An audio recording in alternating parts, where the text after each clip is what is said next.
Welcome to 30 Miles Out, Kayak Fishing TV. Hey y'all, we all know Chad Hoover from Hook 1 and Kayak Bassin TV. He made his way down to the Texas coast and he brought his Wilderness Systems ATAK with him. Let's take a look at the ATAK 140 by Wilderness Systems.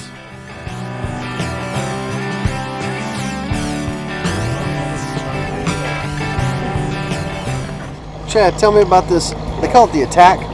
Yeah. So this is the Wilderness Systems ATAK. It stands for Advanced Tactical Angling Kayak. It was actually an idea of mine from about 6-7 years ago.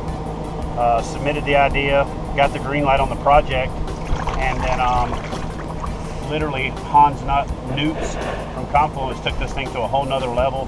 Made some major changes on it, things I would have never thought of, and bounced ideas off me, I bounced ideas off of him, and it was the perfect collaborative project. We took it bass fishing, we took it river fishing, we went down to Louisiana for a week and just whooped up on redfish on it while it was still in the prototype phase.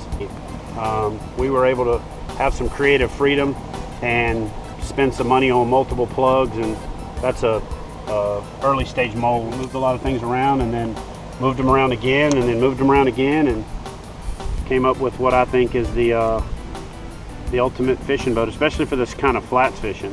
What was the main thing problem you were trying to solve with this boat? Well, the main thing that I wanted is good volume. I wanted a boat that was easy to stand up in, but we didn't want to sacrifice legendary Wilderness Systems paddling performance. So we played with the chining, we played with the hull design, we played with the deck height inside the cockpit until we tweaked it with both me as probably the biggest guy on the fishing team. The heavy side, Hans would paddle it as the lighter side, and we'd be able to get both extremes. We went down to Greenville, South Carolina quite a bit to collaborate on it, and I think what we came out with was a pretty sweet boat. A lot of people love them, I'm impressed. Looks like a big old stable platform. Man, and it's fast. It's fast for how wide it is? And when I and look, we're in the wind, and it doesn't do, even with that pole sticking up in the back, it doesn't do anything. It's just it's low deck height. That's one of the major things we're trying to accomplish. Stand-up paddleboard on. It's basically almost a stand-up paddleboard with a hatch in the front, tracks everywhere, great riggability, fishability, internal rod storage in the back. Quite a few people have fished this beyond the breakers. I fished it a little bit beyond the breakers.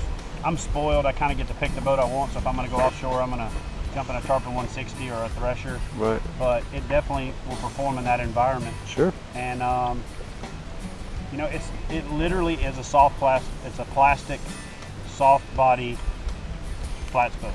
Right. But it's also a great flipping and pitching platform for bass.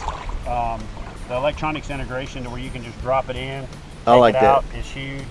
That's awesome. That was my baby. I actually fought for that concept for 3 or 4 years. You know, other companies had done the scupper, and I was like, why do the scupper? Why not just make it to where the whole unit can mount? That way your battery's inside, your depth finder's attached, your transducer's on the bottom. And we're actually taking that to the next level this year by introducing a secondary scupper that you can put your side scan transducer in for really in-depth offshore fishing and mapping and trying to catch bass in deep water. Nice. And I think the saltwater guys that are fishing wrecks and things like that are going to be really fond of that 2 transducer setup, because they can use their standard transducer in the front, structure scan in the back, and you can literally map the bottom. You can see fish. I fish Kentucky Lake a lot. I'm able to paddle over a flat, see the fish out there, drop a buoy, swing back around, throw some big swim baits or big spoons, and just smash bass that otherwise I would have never known was there. Right. You know? Right.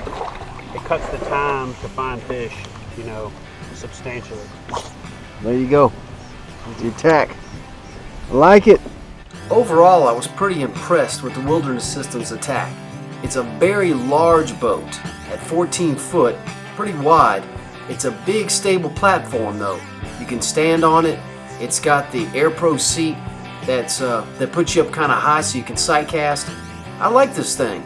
So if you pitch to bass on beds or sight cast redfish in the marsh, I think this would do the trick. Hey, stay tuned for 30 Miles Out next week. We're going to show you the full episode with me, Teresa, and Chad Hoover and that ATAK on the Texas Coastal Bend. Till next time, what?